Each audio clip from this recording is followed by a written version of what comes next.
Right. Good evening, everybody. It's Monday night. It's 8 o'clock, and it's crackerjack time. So thanks so much for tuning in this evening, or afternoon, or morning, wherever it is you are in the world watching this. And as usual, we are streaming this across quite a few platforms tonight. Actually, given the nature of our special guest who's coming on in a second, I am yet again deferring, and I am putting it out in Facebook. And I am putting it out on YouTube, even though they hate me over there, but it doesn't matter. We're doing it there anyway. Oh, hi, Matt, all the way over in New Zealand. Good to see you. Oh, hello there, Karen, James, Leslie. Great to see you folks as well. And yeah, we're on the Twitters as well, the Getters and all that malarkey. So look, as I said, we're going to have a great chat. So we'll try to get to it as quick as possible. But first, a quick word from our sponsors at Quantum Hypno Play. Hi, I'm Sarah Jane Smith. Find your path by doing my new Millionaire's Mindset Hypnosis. I help you to break any subconscious thought patterns that are stopping you from obtaining all of your goals. The truth will then come to the forefront of your mind that you are worthy and deserving of achieving everything. You'll start to attract the right people into your life. Opportunities will open up as a result. Financial success is a natural outcome from being clear and focused. Everything will literally fall into place when you do what you love. People are already enjoying mind-blowing success with this incredible session. So what are you waiting for?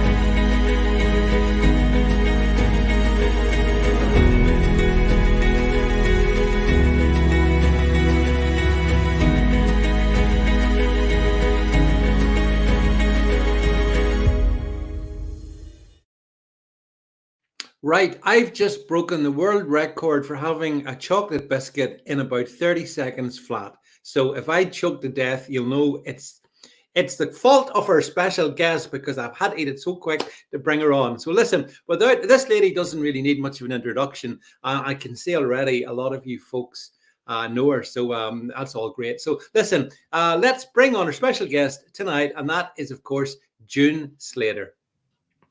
Hi, June. I nearly choked that I'm not even eating anything. Hi, David. Yeah, June. It's do you know something? It's amazing. I mean, you and I have inhabited the same space for quite a while, I think. And yet we've never really had a chance to do one of these. So I'm really pleased that we've gotten together and we've got this time to chat to each other. So it is great to see you here on the stream, and thanks for that. Thanks for giving us your time. I mean, actually, just first question: when did you actually start into the social media lark? 2015, tail end of 2015. Right. And started with Brexit, of course, and didn't expect to. I didn't do it professionally. I didn't think, I'm going to be a blogger. I just daringly took the step to set some Facebook posts to public. Didn't sleep for 2 nights. Thought I'd get trolled.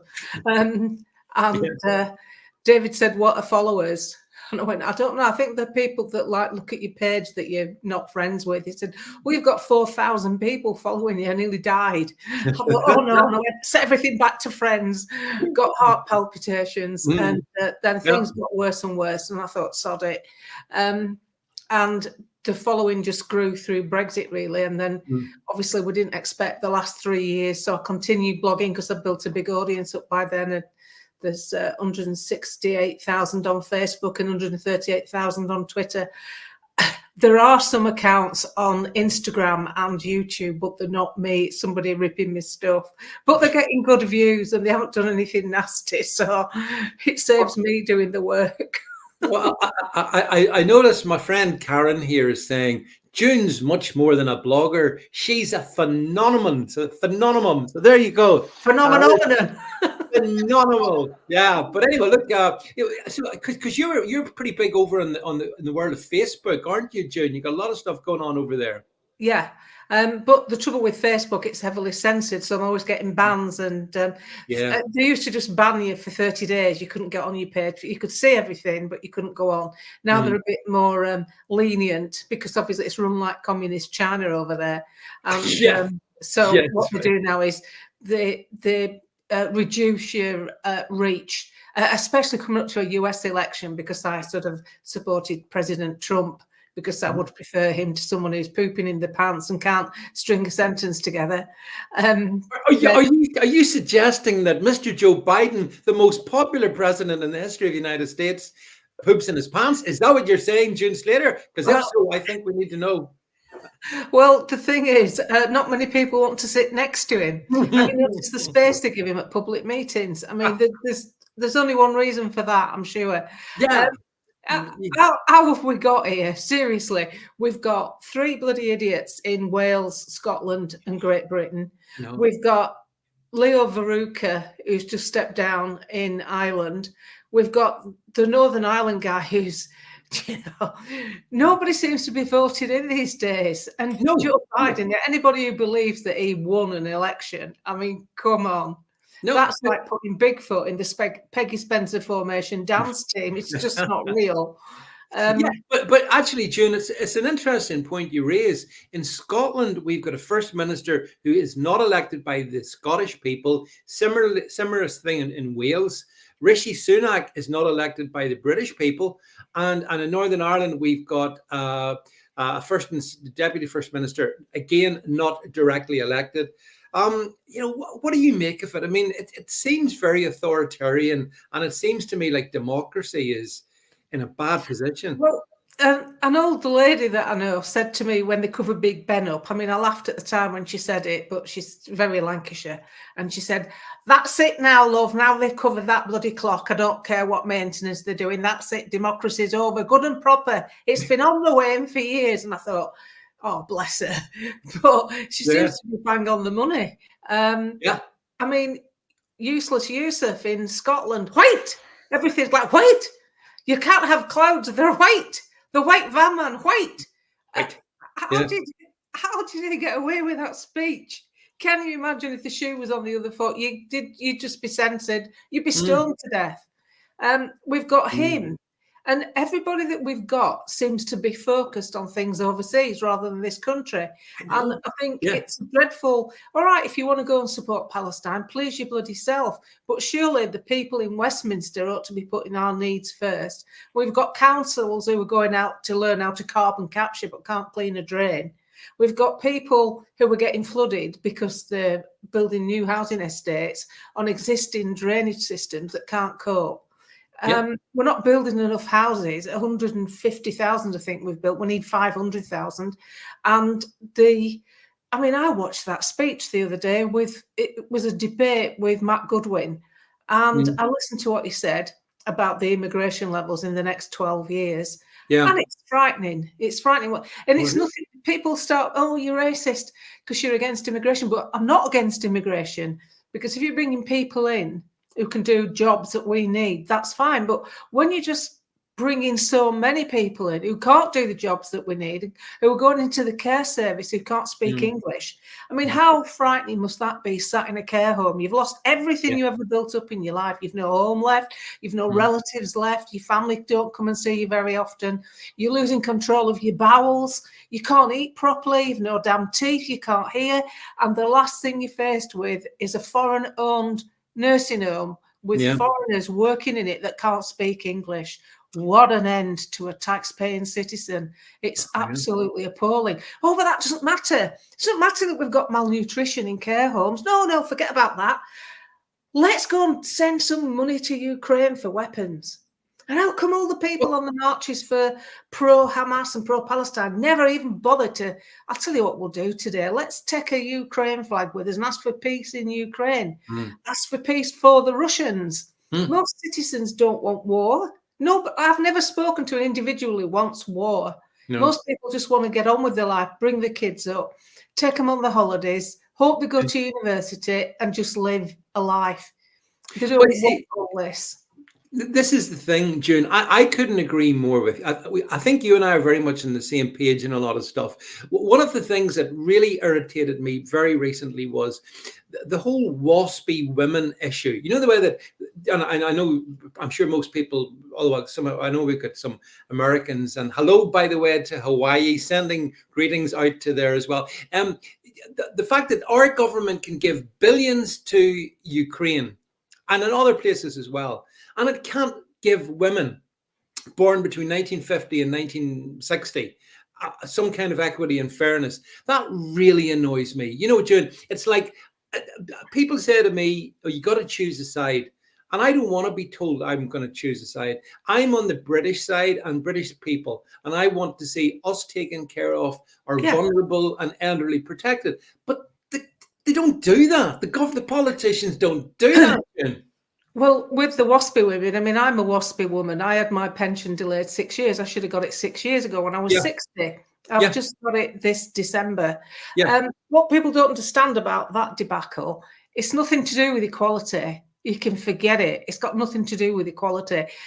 All that happened is, imagine back in the days before Westminster was televised. So there's no Parliament on TV. There's no internet. And the Department of Work and Pensions had everyone's address, because that's how we paid our taxes.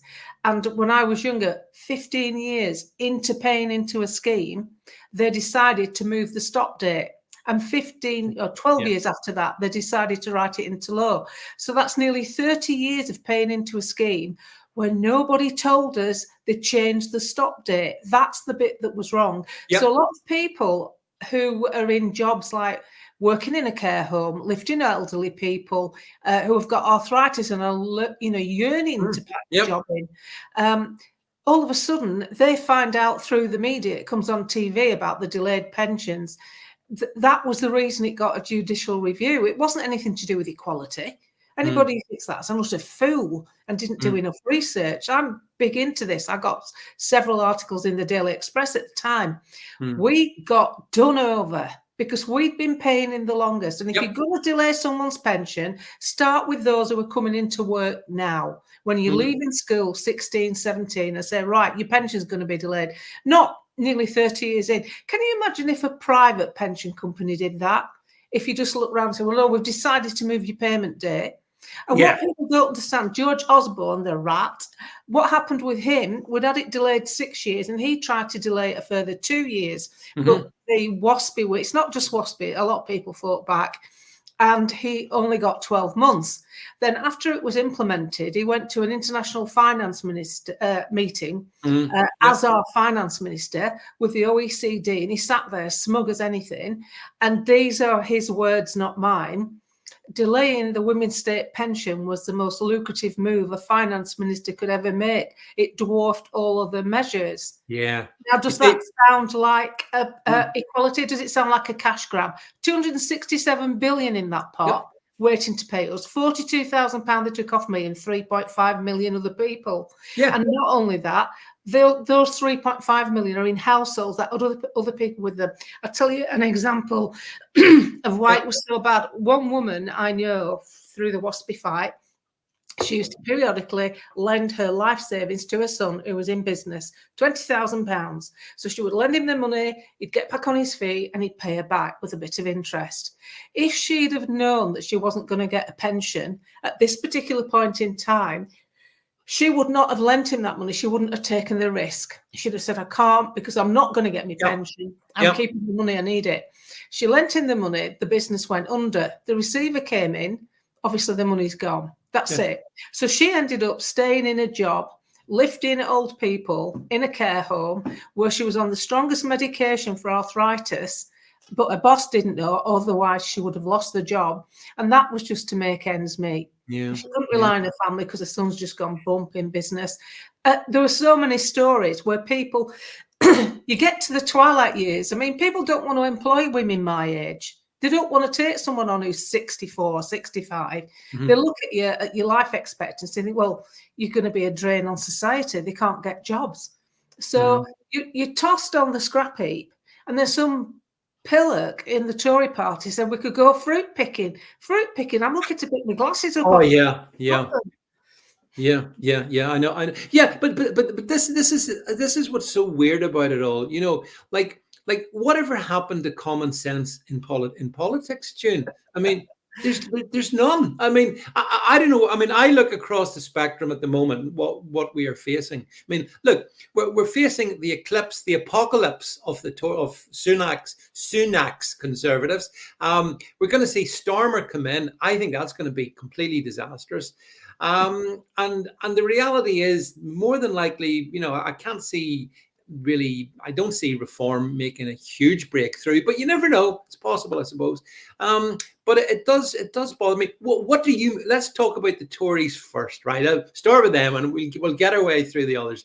So, what do you make of the whole Sunak scenario? I mean, and what's going to happen? How do you read that, June? Well, the thing is, they're not Tories. They're trading as Tories, but there's something else. We'll call them globalists, elites, whatever you want to label them up as. But the party itself has been infiltrated. Brexit showed us that. Because it never got delivered. We got Brian or Brexit in name only. This isn't Brexit. What we've got now, still tied into everything, still shelling out money. The fishing, for instance, this is all under a Tory government. I know. A foreign fishing vessel can get a license that costs our boats 100,000 quid. And we have just given 17 away to France last year. How does that even happen? You have a fishing minister that had the audacity to tweet that she hadn't read the withdrawal agreement because she was busy with the nativity. How dumb are you? How actually numb are you to tweet that on your own Twitter page when that's your department? Oh, I didn't read it. I'm busy with the nativity. Well, pack your job in and go and sort your bloody kids out. Don't come on here pretending to be good enough to be a minister. And the trouble is, we have 650 MPs, and I would say 600 aren't fit for purpose. They're not up to the job. They're either long in the tooth, accredited people, but they won't say anything because they're ready for the House of Lords and they don't want to block the copybook, the good ones. That's true. And then you've got career politicians like Matt Wancock, who, I mean, come on. It's like being given instructions by somebody in short pants and a snake belt. I have as much respect for him as I have for anybody with a bag of conkers. This is a public school boy disaster. And he had so much power at just the wrong time. 37 billion on track and trace, 8 billion on Duff PPE, 10 billion on decent PPE. We're now paying for landfill to store it until it can be burned. We're paying people to store Duff PPE. Then the vaccine itself costing millions and millions every single day that you have to have 4 times a year just to still catch the disease. Please tell me how many times you had your polio shot and how many times you caught polio. Oh, once and you didn't get it? How odd. So we've been duped all along the way because really there was never a need for the rollout for everyone because the government focused on the triple R rate, which is what the drug companies use to sell the drug to people, when really it's the ARR rate, the actual risk rate, the real risk rate to the rest of the public. We're fitter, younger and healthier and can fight off disease, which went from 95% as a triple R rate down to 1.5% as the actual risk rate. So why did we need to roll it out on everyone? You buy a packet of indigestion tablets and it has a 3-page document inside telling you what you can take with it. That's an over-the-counter Bicidol. It will tell you not to take it if you're on this drug, not to take it if you're on that drug. And yet all of a sudden, oh no, whap it in your arm, you're going to be safe. And not only that, we'll get a fireman to do it and a counsellor. You're mental. Yeah. Do you think the way they handled COVID was really, is that what's led to the death rattle of these fake conservatives, do you think? Because the economy, I mean, they've screwed the economy over big time. And then Rishi boasts about the jobs that he saved, which is amazing. Well, and they have betrayed Brexit. They've done nothing, June. I think they deserve to be thrown right out. I know that's nihilistic, but I think get rid of them all. Make them extinct, the Conservatives as a political party. Yeah, die. They need Roundup. They need spraying with Roundup. Bit harsh. Yeah. The trouble is, unless you make the Conservative the opposition, they'll never be Conservative. You need to give the Conservatives something to lose. They've run this country for over a decade on the back of saying, Labour's worse. Oh, don't vote for, don't vote Labour, Yeah. they're worse. You can't run a, excuse me, you can't run a business or a country on the back of the fact that your competition's worse than you. You should be running it on your merits, Very and true. we haven't got any merits. So the only way to get conservatism back in the Conservative Party is to give them something to lose, and you need to give them the backers. The backers will be annoyed and angry if they lose a grip on government, because people blame capitalism for what's going on. It's not capitalism, it's corporatism. Capitalism is every man for himself. Me, as a snot-nosed kid from a mill town, being able to do whatever it took to, I don't mean prostitution or anything, I just mean, you know, get a business going and try your best. I'm allowed to do that in a capitalist country.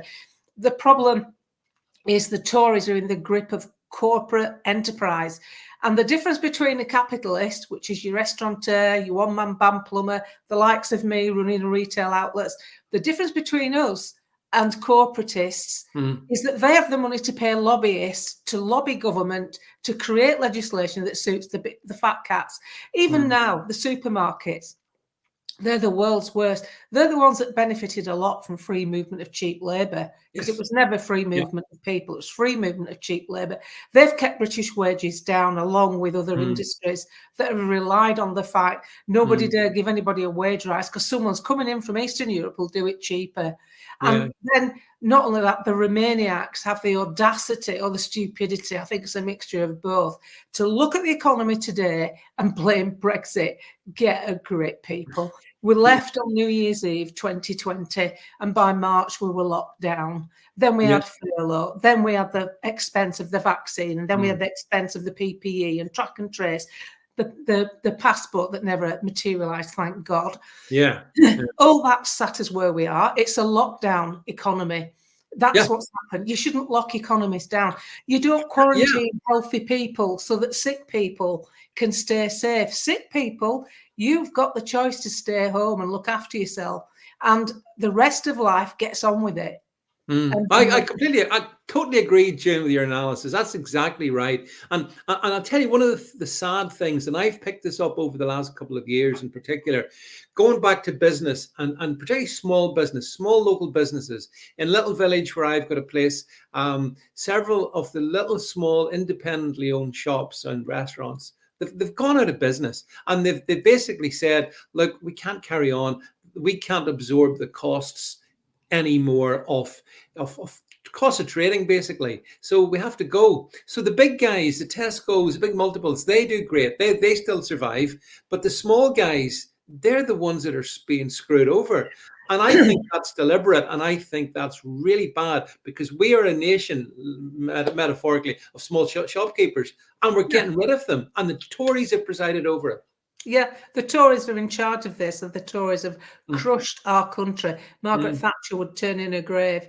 At the end of the day, these people, I mean, you've got Jeremy Hunt, who's the finance minister, who admires the way China handles things. Yeah. You've got communist Susan Rishi and her husband Robert West, both communists, both like cut them and they bleed communism, advising the government on what to do during the most difficult crisis.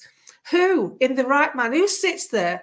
Boris Johnson sat there and thought that was a good idea to take advice from someone who admires China, and put someone who admires China, his wife's Chinese, his sister works in China. He thought it was great when the Chinese sealed people in their homes. And Rishi isn't running the country. Hunt's far too quiet because he's probably too busy running the country. But the thing is, unless you get the Tories out, and it doesn't matter when Starmer comes in, it's irrelevant, really. It's whether you go to hell in a handcart or a Ferrari, and Starmer's got keys to the Ferrari, unfortunately. Well, let's get there and let's sort it out. Let's make it bad so even the Labour voters can see that they're getting nowhere, and then everybody will have an uproar, and we'll have to get some decent MPs in Westminster. The trouble with the smaller parties like Reform. Yeah, let's talk about them. Yeah. There's some really good guys there, like Ben Habib. Yep. But unfortunately, I believe they've got the wrong leader. He's posh. He's a pleasant enough man. He's very polite. But he's not a leader. And you need someone with some backbone. You need someone who means what they say. You need someone who stands there like, I don't know how to explain it really, David. I want to see someone who sounds like they mean it and who calls things out. So, like when you listen to Rupert Lowe speak or Ben Habib. He could speak. Yeah, he's very good. Yeah. And they've got all the knowledge that, Ben, I think, could actually run the country far better than what we've got. But unfortunately, they don't get a chance because people still have this mentality. Oh, if we vote, but if we vote for reform and Labour get in, Labour are in. They're in. The government's made up of two sides, government and opposition. And if you had enough people on the back benches from Labour and small parties to stand up to unsuitable legislation, what the country's been missing this last 3 years isn't a government, it's an opposition. Because Keir Starmer might as well sit there on a beach. It's all going my way and Tories are in. They've never stood up to anything because they're getting what they want, socialism. Exactly. The Tories are delivering socialism. They're not Tories. Well, I saw it, I think it was Kelvin McKenzie talking about a YouGov poll. Now, polls are always a bit dodgy, I get that. But he's basically suggesting that Reform are running the Tories close enough. And if they were to change the leader of Reform from the charmless, I think, Richard Tice, he blocked me on Twitter, so I'm not a fan. And Nigel Farage came in, just for a moment. McKenzie was saying he thinks that would totally move things to the point where Reform would actually go ahead of the Tories in, maybe 20-21% in the polls. Tories down 17%. That gives you your scorched earth because that's going to reduce them down to less than 100 MPs. What do you think? Is Farage credible, though? What do you think? Well, if I was Nigel Farage, I would have had enough of politics and I'd sit where I was doing my commentating because it's well paid, it's safe, nobody's chucking eggs at him or tomatoes like they used to when he came out of places in Brussels. There's restaurants in Brussels where Nigel was banned. I interact with Nigel a bit on WhatsApp. I think, he must be tired of it. He's had 20 years of it. I'm only blogging on the internet and I get fed up with it, the abuse that you get. So what he must be like handling it, helicopter crash, loose wheel nuts on a Volvo. Hello. This is real life stuff, this. So maybe he's had enough. But I do think if he did came back, I got a message today from a woman who sort of, she's a bit, my mother would have called her la-di-da. A bit la-di-da, and Reform, and turn your nose. Oh, she's a Tory. She's a Tory through and through. Goodness me, June, how common. And she sent me a message today, and she said, "Oh my God, I can't believe what's happened to the country at the hands of the Tory party. I've just left the Tory party today, and I can't believe I'm eating my words." This was the gist of the message. But because she'd slagged Nigel Farage off somewhat chronic, called him a racist and Christ knows what. And I said, he's not a racist. No, he's just telling you what's coming down the line. And now it's here. It's down the line. They're sat in hotels. They're not working. They're young, fit and able, looking at porn on their phones, following school kids home. There we are. We have it. People masturbating outside a woman's window. There's a video of it in the Midlands. I wish I hadn't. This is going on and it's going to get worse. It's not going to get better because nobody's stopping it. And if they wanted to stop it, they could. Best way to stop it, sanction France. Stop buying the wine, cheese, stop buying the French cars, sanction France. Formidable. Believe me, we'll start policing the beaches a lot better. Don't have any imports. Sanction them. Why? We talk about our friends across the channel. They're not our friends. No. Any difficulty I ever had at the Channel Tunnel was because of the French. Nothing to do with the British. It was the French industrial action, the French strikes, the militant. It's a left-wing country. And it's got a useless leader. It's got a globalist leader. And unfortunately, until we get tough, we're just going to be swamped with more and more people. I was watching Escape to the Country, like watching that, all these beautiful, quintessential English villages. And Dave just said to me, who's going to look after this lot? If the country's going the way it is, who's these people coming here, that are walking a goat across a level crossing, a pedestrian crossing. Yeah. And who's going to look after all this stuff for our future? These Tudor buildings that we've kept and stuff, I live in a 400-year-old cottage. Who's going to have the respect to continue this great heritage, even just with our buildings? Because the people who are coming in don't give a toss about it. Nope. And sod off. You told us there were dentists and engineers and doctors. No, they're not. Can't see the sentence together. No, there's a guy started a fire because he didn't have any money for the gas. Started a fire with some tires in the back of his house that is a Serco house. Yeah. Can you imagine what that fire was like from tires with all the neighbours round? It's dreadful. Absolutely dreadful what's gone on. Where's our heritage going to be? It's going to be nowhereville. Well, see, that's exactly the point. The point is that sort of green and pleasant land, and some of it still is going to be in real trouble unless we get a grip. And one of the things that bothers me is, but you've probably answered this one, if we have 5 to 10 years of labor, those, there's going to be more and more people coming here. And as I said, they're not going to be neurosurgeons. They're not going to be rocket scientists. And you just wonder, like, for example, I don't know if you've been in London. I was in London there at an event with our mutual acquaintance Lawrence Fox and Calvin Robinson. We did a thing there at the beginning of the month, and I was never so happy to get out of it, June. I've been going to London a long time, and I'm at the point where I'm going, I don't want to be here. I mean, just for the one evening, I left the next morning to get the hell out of it, because London to me resembles the template they've got for the rest of the country. And Birmingham, maybe Manchester, some of these other big cities that you would know, like, I think they're all going the same way, which profoundly disturbs me. What do you think? I totally agree with you. I think that I haven't been to London for years. I don't go. I get invited a lot. It's one of the reasons I never took GB News up on their offer, because I don't want to go. I don't want to do it. I don't want to go to London. I want to be able to say what I'm saying from the comfort of my home, and that's totally selfish. But I do more than most people. There's millions of people think like me, but they won't put anything on the internet because they don't want to upset their cousin, or they don't want to upset their employer. Very difficult. People are very guarded, and this is the way it's going. But I do think we're pushing back. I don't know who can push back with the government, and I don't think people can come in much faster. They can't come in much faster than what they're coming in now. So that doesn't worry me, because it's not going to make the channel crossings any more prolific, because they're illegal. And if Labour are going to let them in legally, then the channel crossings will probably subside.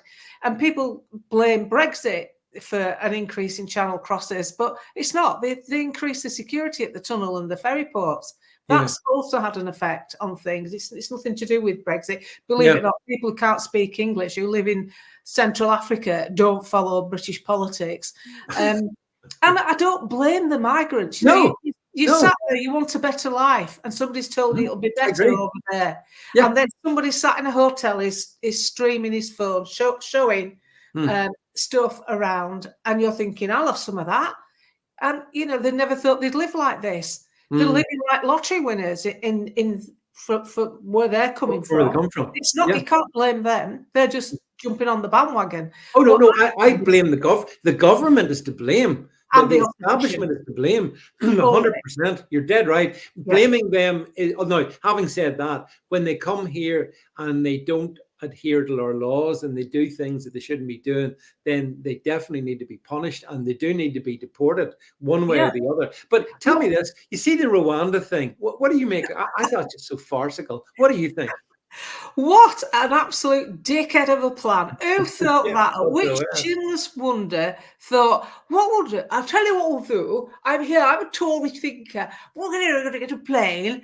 I will send it to, that looks nice. It's nice and green. Rwanda.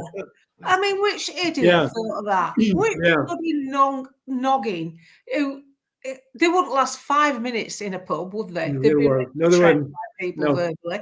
What you need to do is do what Thatcher had in mind, which is you vet them quickly, you increase your staff. There's plenty of people not working. Increase your staff. When you go on a cruise, they can process 3,500 passengers in 4 hours by a passport. So the first thing, this is how you get rid of them.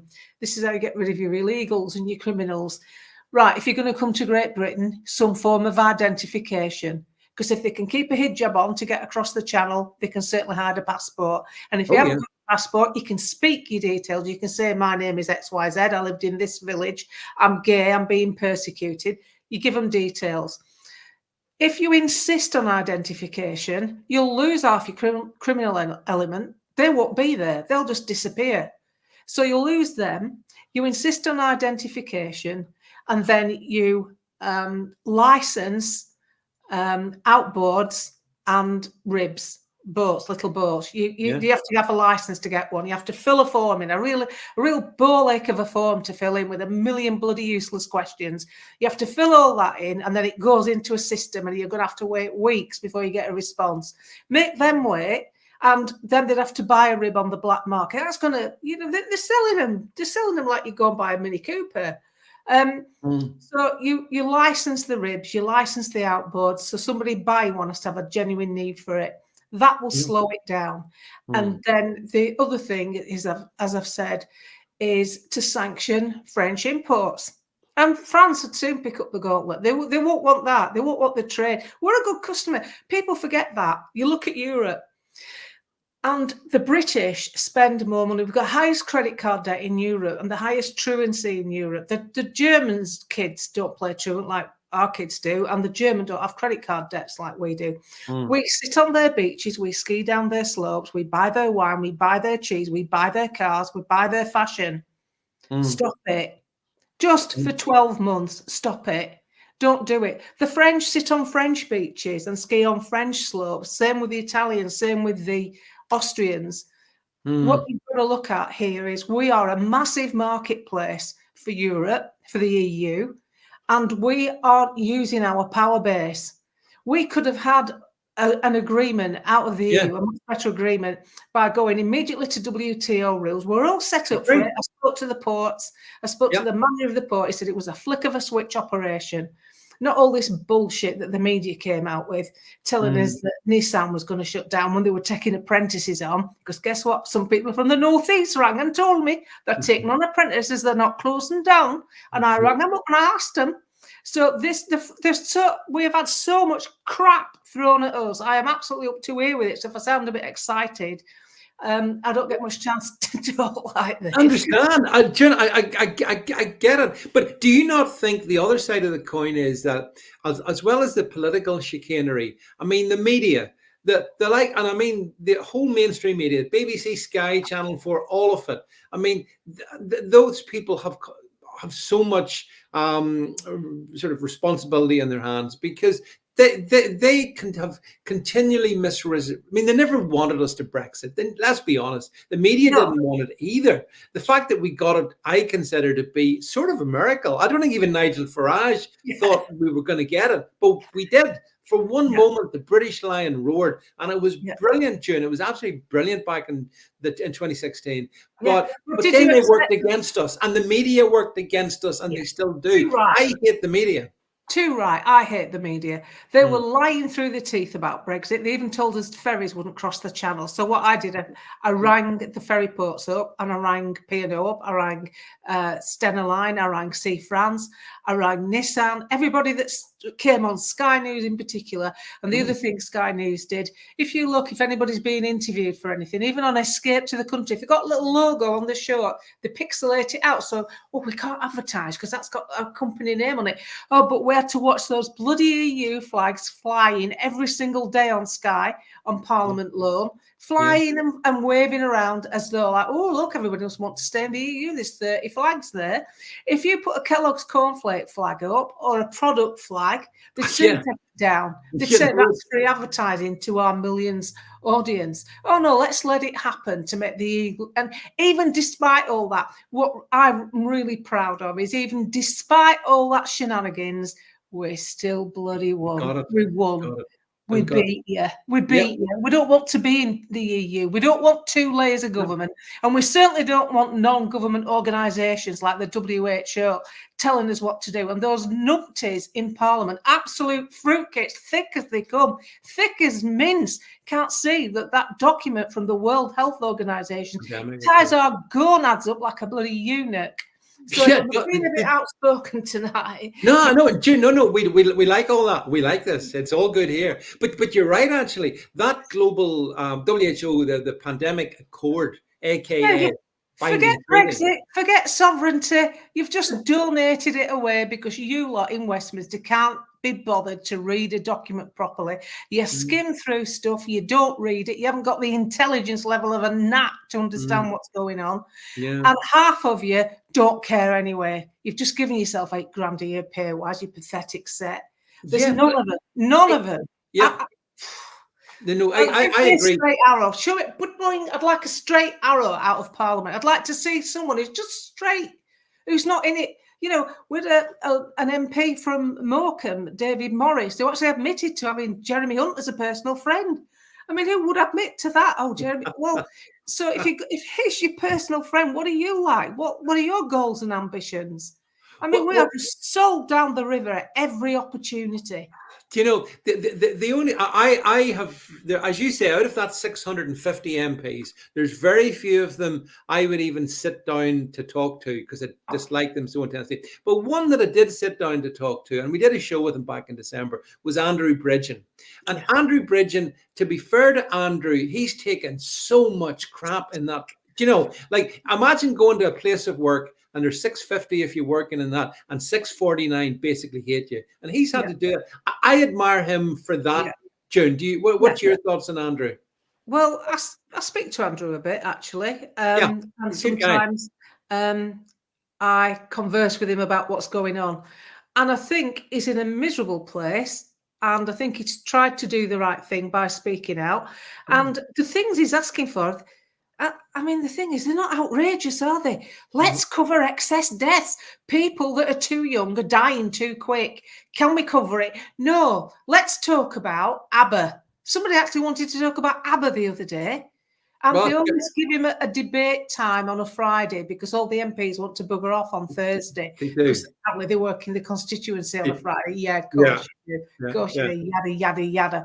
Yeah. Andrew Bridgen has been basically... from a great height, I won't use the word on your show, but he has been treated like a dog by Westminster. Yep. And then we've got someone, we're being told, Penny Mordaunt, who the disdain that woman shows for him. And she's supposed to be lined up for the next leader. Why? Because she can carry a sword. The way they run it country will all bloody need a sword. Yep. God, we're going to the dogs. Can I just say, just very briefly, I see someone says here, David loves ABBA. I do actually. I would quite be in favour of a discussion on ABBA, especially Agnetha. But yeah, I mean, that notwithstanding, I mean, honestly, those Friday afternoon debates that they've given Andrew, such as they have been, it's just an embarrassment. Penny Mordaunt's an embarrassment. You know, carrying a sword, being able to carry a ceremonial sword is no basis. It really isn't. Can't believe I'm saying that. No basis for being the leader of the Conservative Party. And yet I think she fancies herself as a potential leader. Tell me, quick question. Who do you think will succeed Sunak?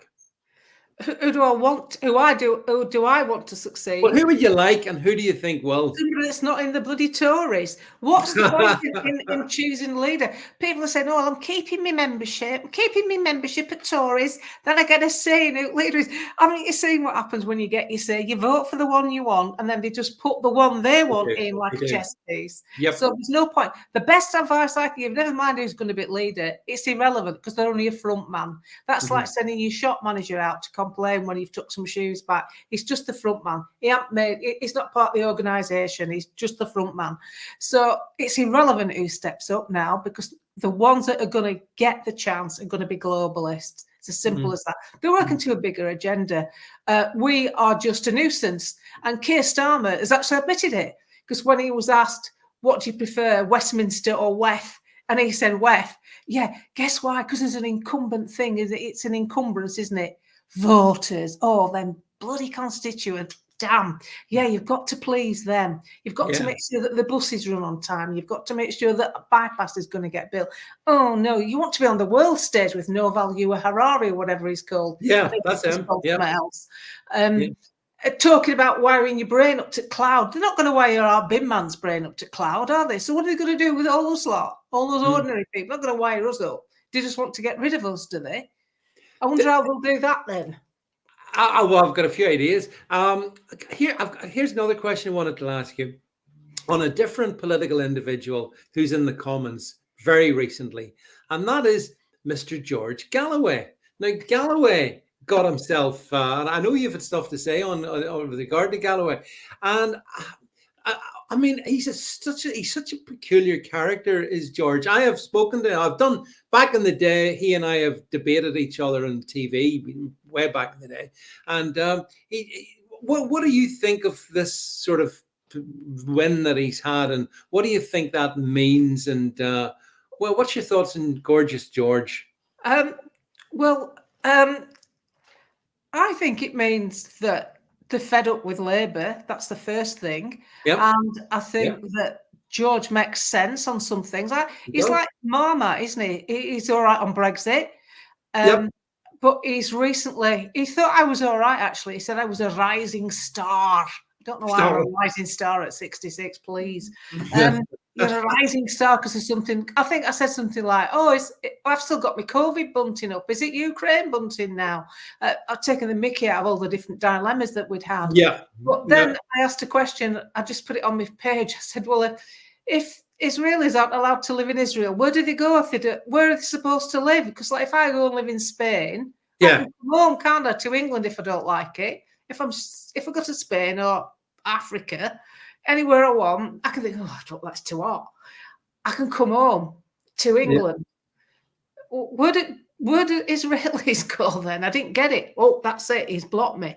Oh, yeah. He's trigger happy on the block. The thing is, it's obviously something he feels passionate about, Palestine, but I don't think it's something you should be winning a British election on, because I, for one, I'm up to here. I'm up to here with seeing politicians concentrating on overseas affairs, sending our taxes to fund wars that nobody wants. No. And I cannot understand, while you can yak about what's going on in the Middle East, you simultaneously, while you're having your marches and all the rest of it, can't say, I'll tell you what, we're getting a load of coverage for this. Shall we include Ukraine? When is somebody going to ask for peace in Ukraine? Why are we asking for peace? What about the poor sods in Yemen? If you're going to go on about international stuff, there's plenty to go at, not just Gaza. What I don't understand with George Galloway is I have to see what he's got to offer. Good luck, Rochdale. Will he address the grooming gangs? Because that was the town that was hit really hard by what went on there. Right. Where, if you notice, funny corollary this, but all the grooming gang towns were Labour-held councils. Strange. Labour MPs. Yeah. So, hello, there's something not right there. So is it more important to save a vote from a particular community? Because, if you say anything about the grooming gangs, you'll affect that community. Yep. I think most decent people in that community don't want the bad people shielding just for the sake of a political party. I don't think they'd be very happy with grooming gangs. I mean, you can't tar everyone with the same brush. You know what I mean? It just doesn't make sense. So we have to see how George handles everything else. We know why he's got in. But what about all other stuff, all local stuff? What's he going to do about that? He's an experienced man. He is. He is. He's very competent, and he's very linguistically very gifted. He can speak. He speaks very well. I love the way he says Rishi Sunak. He goes Rishi Sunak. I notice he says that. Makes me laugh. He has the gift of the gab. I wonder will he get, though, whenever the general election is called, whenever Rishi finally pulls the plug. I wonder. Come on. I mean, I look at him and I just have when I see him at the front of number 10, I feel like somebody should get his hand. When you take your kid to school for first grade, you go, it's all right, Rishi. Come on. The nice newspaper men will be all right with him. Then push him up to the podium so he can come on. He's just going to leave this country. I wrote a blog today. It's had quite a lot of views, actually, about 55,000 views. I wrote a blog where I said that Rishi Sunak will I'll leave this country in a mess. Just like when your dog empties its anal gland on the lawn. It's just a mess. And that dog looks round and says, not my problem anymore. That's what Rishi Sunak will do. That's true, that though. Yeah, but you're right. That's exactly how it's going to be in 2025. Sunak and the gang will have walked away, and the stuff will be left on the grass, and they don't give a toss. Yeah. But we're going to have to live with it, June. We're going to have to cope with it, and that's I mean, what they're going to do is anybody who's made any money and paid the mortgage off and got a private pension and is trying to just not be a burden on the government and get on with their life will be absolutely fleeced by this government. My rates have got up to 5,000 quid. 5,000 quid, isn't it? 2 of us in the house. Your rates are supposed to be for services, is that right? Your rates are for the police, the roadways, the education system. What are me and Dave doing? We're not having anybody educated. I don't travel very far, so I'm not using that many roads. I'm joking now. But how can they justify it? How can they, and even more so, private landlords are all landlords. If you've got an empty property now, if it's empty for over 12 months, I think, they can charge you. I think you used to get 3 months rent rates free while you decorated it and did it up for the next tenant. Now you don't get anything. I think you get a month. And then if you don't fill it within, I think, 12 months, they charge you full rates on it. Now, if you're paying rates for services, please tell me how an empty house is using any services. Is the empty house using the police? Is the empty house being educated? Is the empty house travelling about on the roads? Is the empty house using the NHS? No, it isn't. So it's a cash grab. It's got nothing to do with being right with people. It's just come up with an idea to get money off the public. Just like with carbon taxes. In the 1960s, they told us that we're going to have another ice age. Then I think in the 80s, was going to be some sort of global bollocks that they came out with. Every time they're predicting something where it's going to end, oil, going to have no oil in 10 years. That was it in the 60s. We've still got oil. We've got plenty of oil. We've got more oil than we'll ever use. We've got loads of natural resources. And now we've got a set of dickheads in America. They've actually encouraged Germany to buy gas from America rather than use the actual pipeline because Russia just wanted to sell gas. Russia don't want to invade Europe. The media are responsible for so much bullshit. They are, Jen. They are. There's all the NATO bases. Reagan and Gorbachev made an agreement. Gorbachev said, don't encroach on former USSR territory. Reagan, all right, we won't. Agreement done. What have NATO done ever since? Latvia, different places, former USSR territories, they're in there. What do the bases come with? Missiles. Which way are they pointing? That way. So, unfortunately, we're the ones that have deteriorated. And Boris Johnson goes across and scuppers peace talks for the Minsk Accord. That's right. The Minsk Accord 2. And what's he called? Zelensky. Khaki boy who's never seen a bullet, still dressing in combat green. What? Come on. You've got Richard Branson turning up in a white suit, looks like someone off Randall and Hopkirk to go and visit him. Like you could see him from outer space, he's that bright. And we've got Zelensky up and down in khaki green, all brand new every time. Nice new sweatshirt on, never seen a bullet. And people call, he's a hero, and Parliament full clapping him. He can't even speak English. God, that was a real low. That the applause in Parliament was that was so cringe. Absolutely cringe. And Russia, what does Russia want? Wants to sell Europe gas, and it was selling Europe gas, and Nord Stream gets blown up, and people believe it's Russia. I wouldn't blow my pipeline up that was servicing my clients. I'd want to keep that intact. But who might blow it up? 2016, David, I was making videos with a piece of paper up saying no war with Russia, 2016, because it was on the cards then when Obama was in. Yeah, that's right. The Chinese aircraft carriers sat in the Gulf. The Chinese are sat there in the Ray-Bans and Bermuda shorts waiting for the get-go from Putin. Guess what? It all calmed down. Why?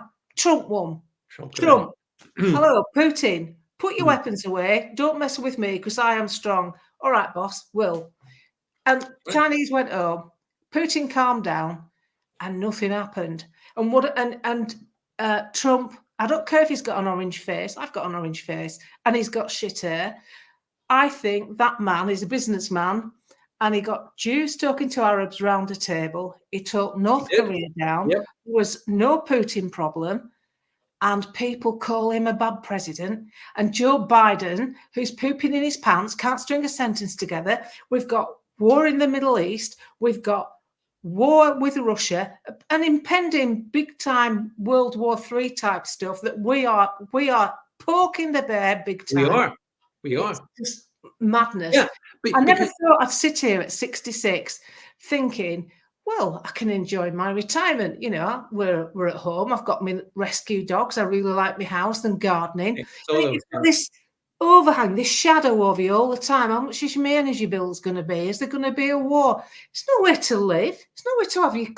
People are happy when they feel safe, when they feel protected. And the last 3 years have shown us that we cannot turn to our government for protection on any front. Not health, not safety, not economy. We can't. No, on no front at all. That's right. They sell us fear. They sell us fear. And as you rightly observe, I mean, when the Ukraine color revolution of 2014, and that was essentially Victoria Nuland and the Obamas behind that. Yeah. They've been wanting war since forever, but particularly, and it was Donald Trump getting in 16 to 2020, those 4 years, no wars. As Karen says, Trump gets things done. He's a businessman. He's got our kind of business background, June. So I think he did the world a service for 4 years, but they got him out. And my sincere hope is, and I don't know if it's going to be fulfilled or not, but that this November, I don't want to be too optimistic about it, so I'll be crushed if it doesn't happen. But I think he's got a chance of getting back in again. What do you think? I think that if they can fiddle one election, they can fiddle another. I think it's down to the voting machines. I think what's going on with Trump now, with the excessive fines, is election interference. Yeah. The only way they can win is cheat. The only way they can win is to cheat. The Americans preferred Trump. It's as simple as that. It's like Brexit. There would have been more people voted for Brexit if they'd understood what it was about. I actually think even if you had another referendum, I think it'd be a cakewalk now. Never mind 17.4 million. I think there'd be 22 million voting for Brexit because they've seen what the European Union's like. They've seen what they're like with everything now. They want a digital ID to move about. They want you to have vaccine after vaccine after vaccine.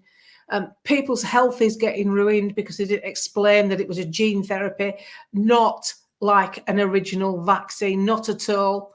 The chairman of Bayer, who's called Stefan Ulrich, said at an international health meeting as one of these symposiums, these are his words, not mine. Can you imagine 3 years ago, if they'd asked people to take a brand new gene therapy into their bodies, we would have had a 95% rejection rate. And there's a video of him saying that on my page. So if they told the truth, would have turned it down. And that's where I feel sorry for people. And they did it just right because they had communist advisors, don't forget. So what they did, they hit the older generation, they did, that's right. 70 years old. Yep. They're used to taking instruction. They're used to rallying around for Britain. And that's what you do. You queue up, you roll up, and you get the job done. And then what did they do after they'd done that? Promise them that they could travel and book the holidays. They sent them a text on the phone telling them to stay in for another 3 months. I mean, if your drug's good, why are we still staying in? Why are we locked down? Loving each other. That pair of twits off GMT, but is it GMT? No, Good Morning Britain, that Holly Willoughboobies, Paul Schofield, plastic. Don't these people know what's going on? It's just absolutely crazy. Yeah, I mean, the things that were going on in the media, again, June, it reinforces our contempt for the media, basically. They were part of the selling job. But there is a point, just to make this point here, that I thought it was really pernicious the way they went after the elderly generation, the 70 plus. I remember when this all started, 70 plus, we got to save the elderly. Well, they didn't, did they? But then within 6 months, we got to get the 50-year-olds, the 40-year-olds, 12 months, we got to get the teenagers. We've got to get them all. We'll not go into this topic too much because it's dangerous on the YouTubes. Yeah. But the fact of the matter is that there was complete dishonesty throughout that. And, my confidence has been completely shattered and broken in the the blessed NHS and cells and Yeah. GPs, June. I have no confidence left. I don't know if you have. Well, I think there's a lot of people turning to alternatives because of the waiting list. I mean, some people are waiting ridiculous lengths of time. A woman said the other day she'd got an appointment with a bacterial lung infection. She'd waited 10 days to see someone, and when she got to the doctor's surgery, there was only her sat there. So why are you waiting 10 days to just speak you in the surgery? Where are the doctors? What's going on? Well, that's right. Happening? Where are they, June? They're all the average GP salary is about 150 grand, I think. It's certainly well north of 100 grand. So they're earning as much as a prime minister, basically, and yet, you know, it's almost impossible to see them. You know, but I wouldn't want to see them anymore. I don't want to see them anymore, June. I don't trust them. I don't. No. I used to, but I said this the other. We celebrated 4 years ago. A couple of days ago was the 4th anniversary of lockdown, and I was just thinking, June, you know, 4 years ago, I trusted, you know, the big pharmaceutical companies more or less. I didn't think about it much, but I thought, yeah, that's okay, and I trusted my GP not to harm me and stuff like that. 4 years on, June, vroom, I'm down all the rabbit holes. I have to tell you, I'm not. I don't trust. I'm afraid trust has to be earned. And trust can be broken, just like in human relationships as well. You know, and once it's broken, I don't know that it can be brought back. But I don't blame people for turning for more natural solutions if they can find them, June. TikTok. TikTok's the new GP. You can get on TikTok in about 3 seconds. There's everything there. You can cure piles and hair loss even in a 3-minute video. Well, hey, listen, June, we've come to on that note, we've come to the end. It's flown by, actually. We've come to the end of our hour. But, June, as Karen says, I'm a different person from 4 years ago. Yeah, Karen, so many of us are different. But actually, I think that's good, June. I'm good with the fact that so many of us are not the same people. You know, we were sort of 4 years ago. I was Brexit. I was more normie. I have to say, I'm not normie anymore. You know, but listen, been a real pleasure to have you on, Jay. You'll have to come back. I can see the appreciation here. So thank you so much for coming on this show. We've had a good laugh. Unfortunately, there's loads of stuff we could have got into. Yeah, I know, everyone. We just time runs away, unfortunately.